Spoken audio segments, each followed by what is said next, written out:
Welcome to South Asia Today, a show that provides you the glimpses of South Asia. I'm your host Yeshi. Here are the headlines. Dreams on hold, Afghan girls, women desperate to get back to class.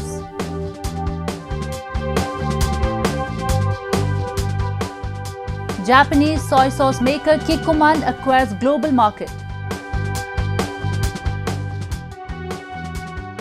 People in India celebrate Deepavali with religious fervour.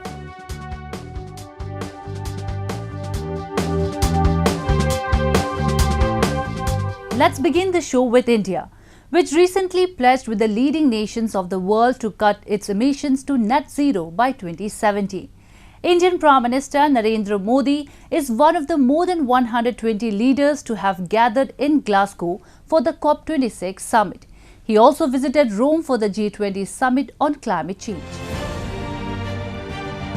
Climate change is a global concern which enforces the world powers to join hands and work towards reducing the emissions.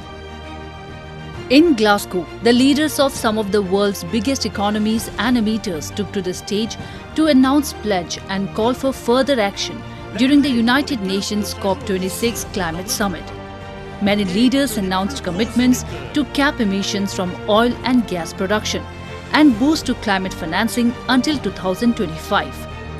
Indian Prime Minister Narendra Modi announced 5 goals for his country, including a target of reaching net zero emissions by 2070, 2 decades later than what scientists say is needed to avoid the worst effects of climate change.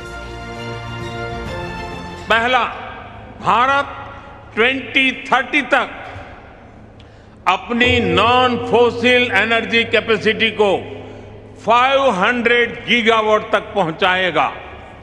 दूसरा, भारत 2030 तक अपनी 50% energy requirements renewable energy से पूरी करेगा।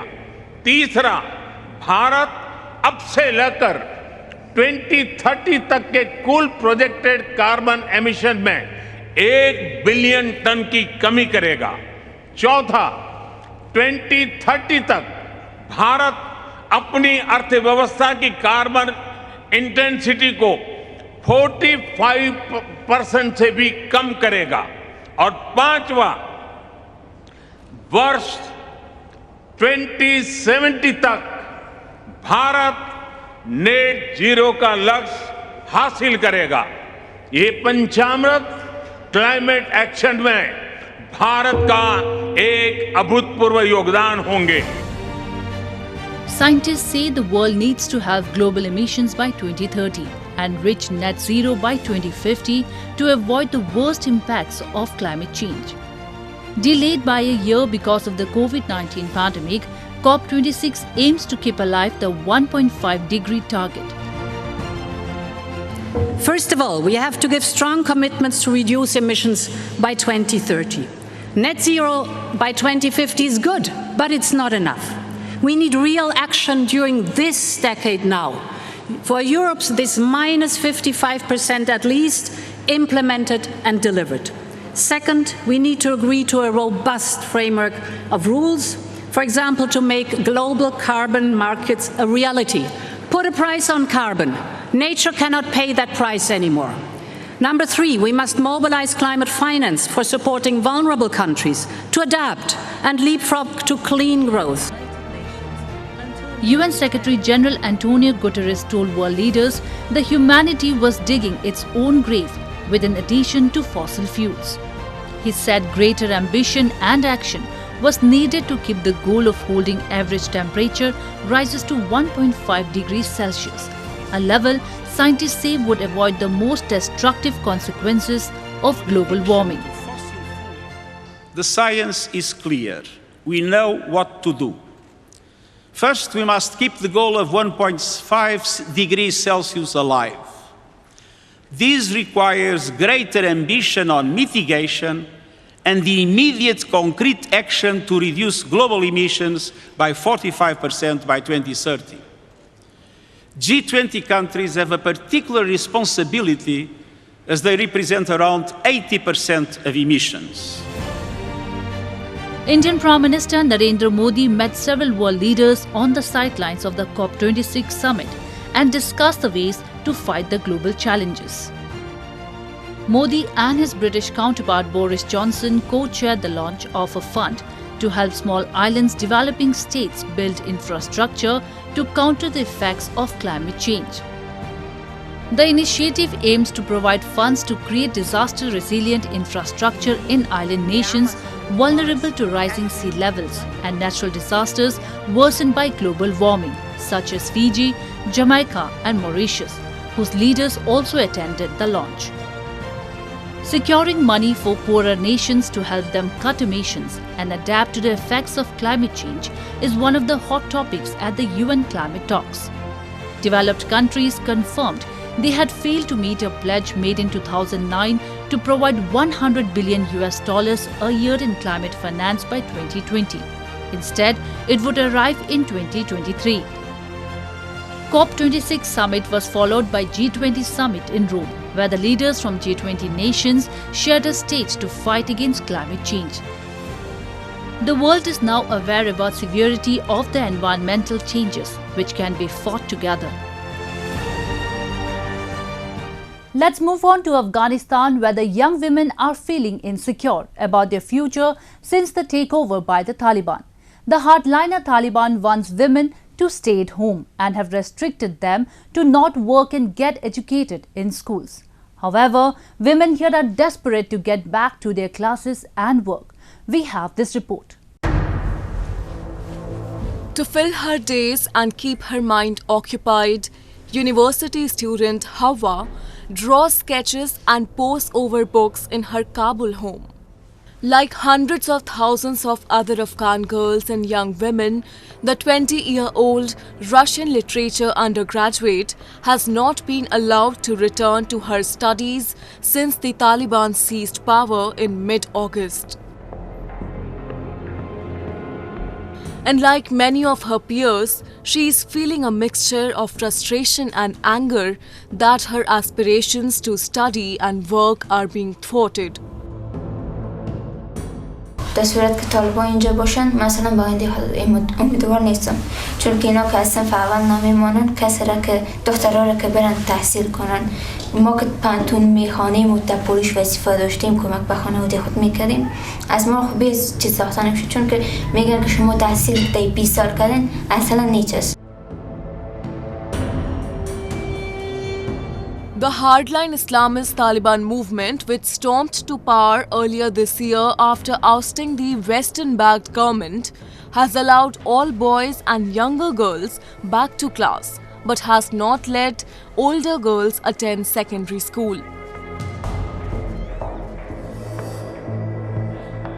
Most public universities are not functioning at all or only partially. Officials have tried to assure Afghans and foreign donors that people's rights will be honored, including allowing girls to go to school and women to study and work, once details on how to do so in accordance with Islamic law are thrashed out. They have also blamed the international community for cutting off aid, making it harder to fund the reopening of schools and universities for all. Across town, 17-year-old Seher is also stuck at home. She wants to become an engineer, but for now at least, has to learn at home as best she can.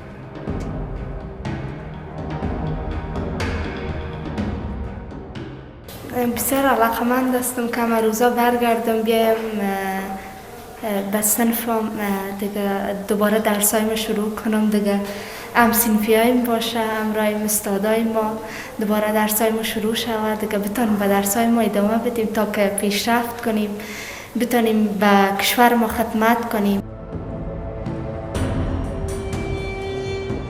More than 3 months into their rule, that has not happened, and some are skeptical of a group that, when it was last in power from 1996 to 2001, banned all girls from school and women from paid employment.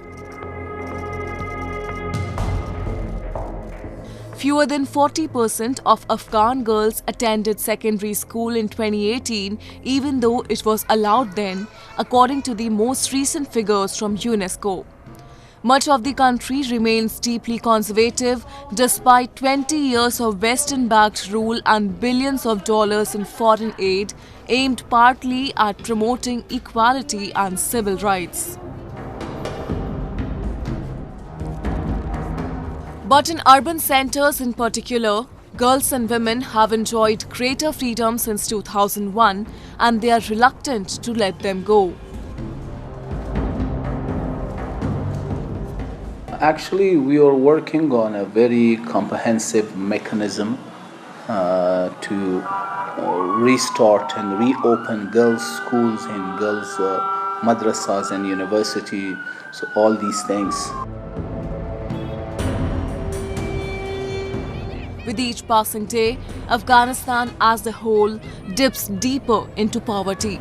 With economic assets frozen and little diplomatic recognition from the outside world, the UN estimates that 97% of the 38 million will plunge into destruction by mid-2022 without urgent action from the outside world. And needless to say, it is almost always the women and girls who will suffer the haunting repercussions. Now we take a look at some happenings in Asia in a segment called Asia Watch. Thailand has become one of the first destinations in Asia to open up to tourists to rescue its battered economy, while the country is still averaging around 10,000 new COVID-19 infections a day. It began with the Phuket Sandbox back in July, a bold experiment to allow unvaccinated tourists without quarantine. After a successful trial at the island which brought in revenue and saw no spike in infections from abroad, the scheme was extended to neighboring resorts. Now from November 1, the whole country is being opened up to travelers who meet basic conditions. Vaccinated travelers from countries not on the list can also visit, but much like the original Sandbox, they have to spend first week in Bangkok or one of 16 other designated tourist areas before being allowed further afield. Officials believe this move has a greater bearing on people's livelihood.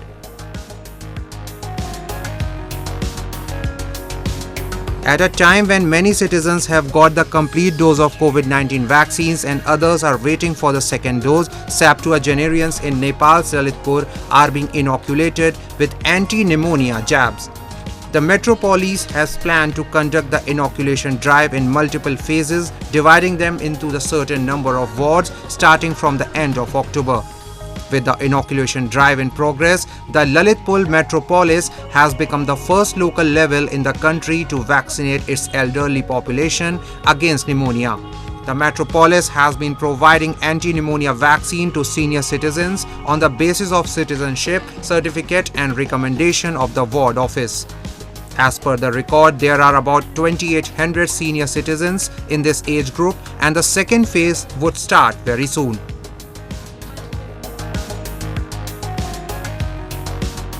Ice making in the National Stadium in Beijing has met high caliber standard with desirable 3.5 cm thickness in warming up event for Beijing 2022 Winter Olympics, as meet in Beijing ice hockey domestic test event is slated in November. The National Stadium is the main competition venue for men's ice hockey at the Beijing Winter Olympics. Since last week, the ice making work of the National Stadium has been in full swing. The Chinese ice making team coming from Kikia Sports Bureau from northeast China's Heilongjiang province began painting the lines on the ice ink. The ice making staff began to increase the thickness of the ice surface in the competition venue from Monday. The National Stadium conducted the first time ice making after the reconstruction in January 2021, and the second time ice making was carried out during the ice test activity in April. This is the third time ice making at the National Stadium.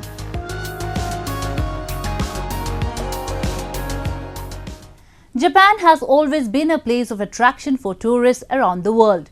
Beautiful sceneries and a wide range of cuisines make this country a place worth visiting. On one side, Kikkoman, a leading soy sauce company in Japan, has acquired the majority of global market. On the other side, Garden Expo promotes environmental conservation and attracts many visitors in Japan. Have a look.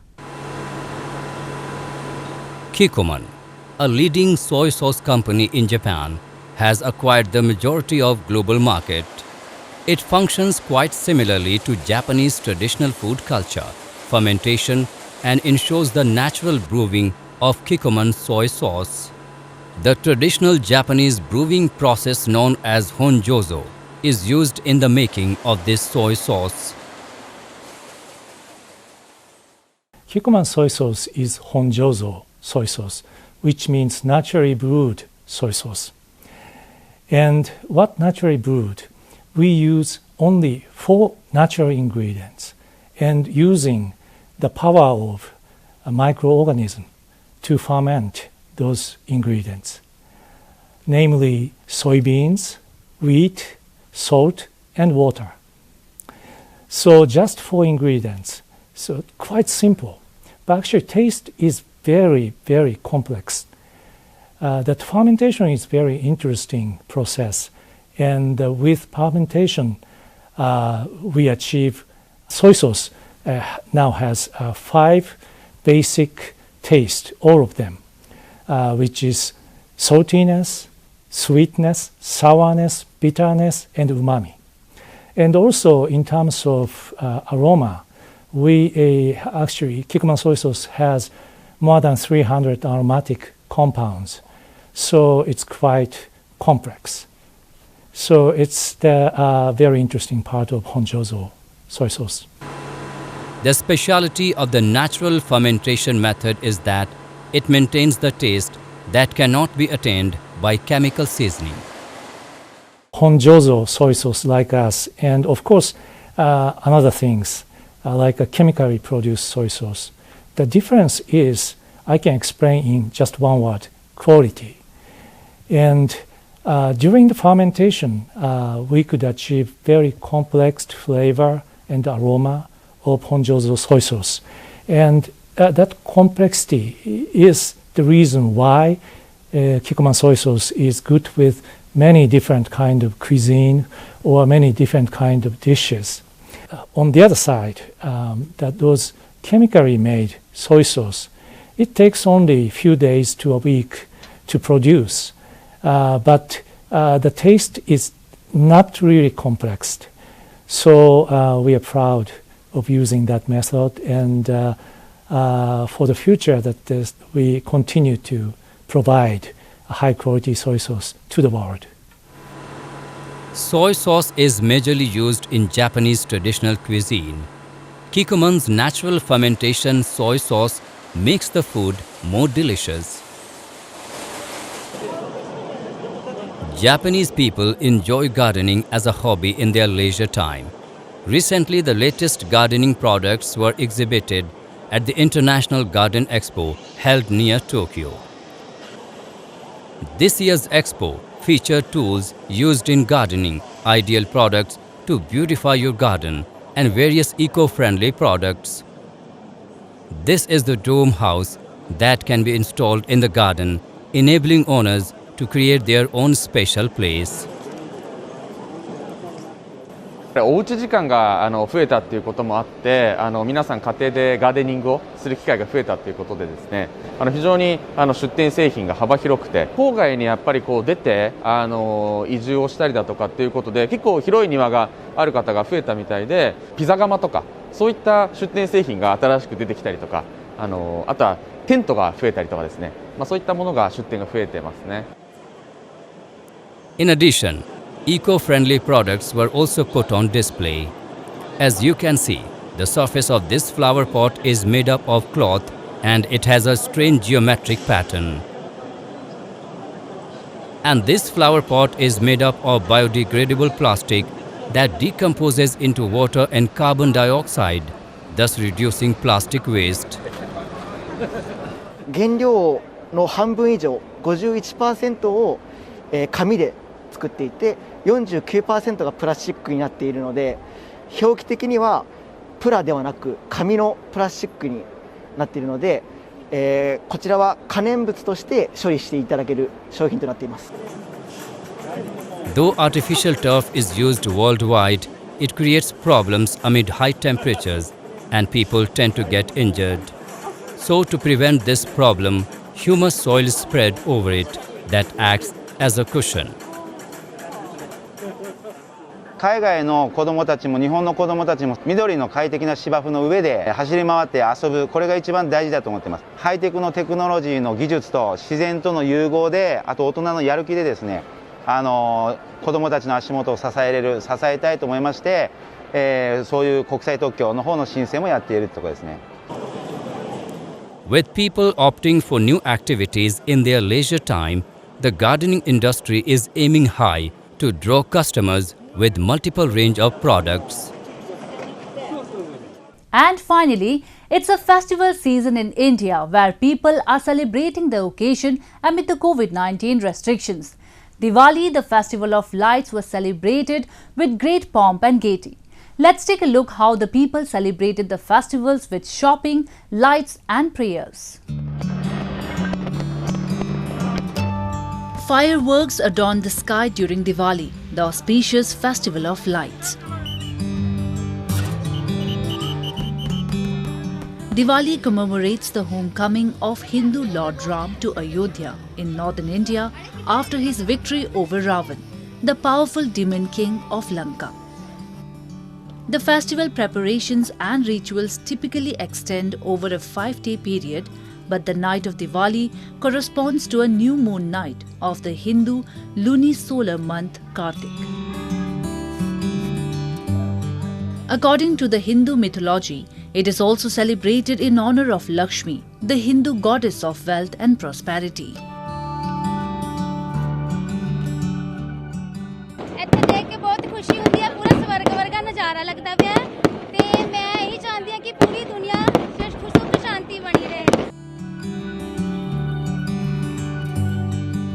During the festivities, the markets remain abuzz with people buying Diwali items by following COVID-19 protocols.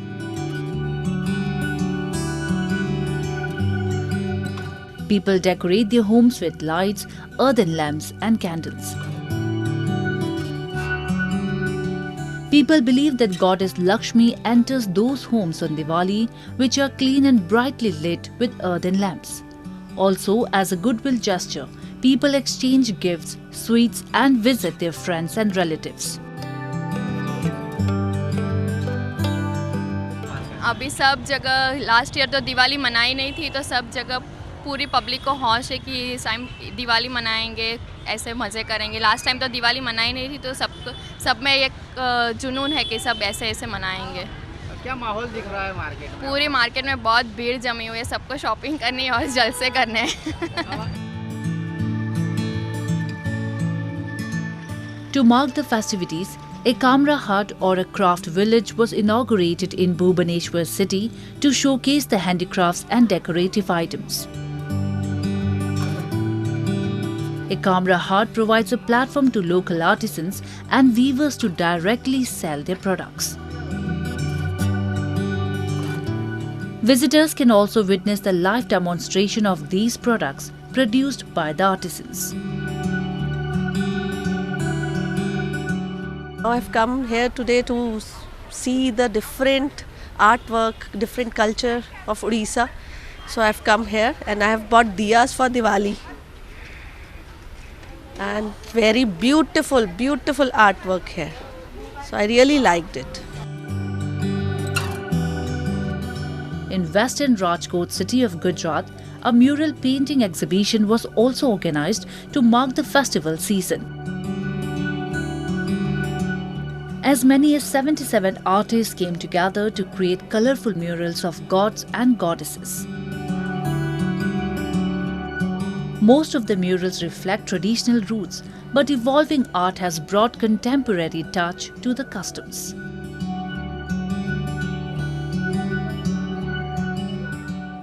इसमें 77 लोगों ने participate किया है, छात्रों ने, और 125 रंगोली इसमें बनाई है। अलग अलग थीम पे काम कर रहे हैं, कई लोग गोल्ड मेडलिस्ट नीरज चोपड़ा की बना रहे हैं, तो कई लोग हैं वो अमिताभ बच्चन की बना रहे हैं, तो कई लोग हैं जो भारत के नौजवान सैनिकों हैं उसके बारे में बना रहे हैं, रविंद्रनाथ टैगोर की है।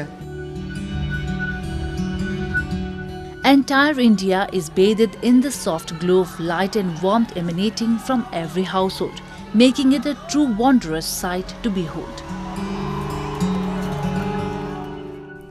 It's time for me to wrap up today's episode. We will be back next week at the same time. This is Yeshi signing off on behalf of the entire production team of South Asia Today. Goodbye and take care.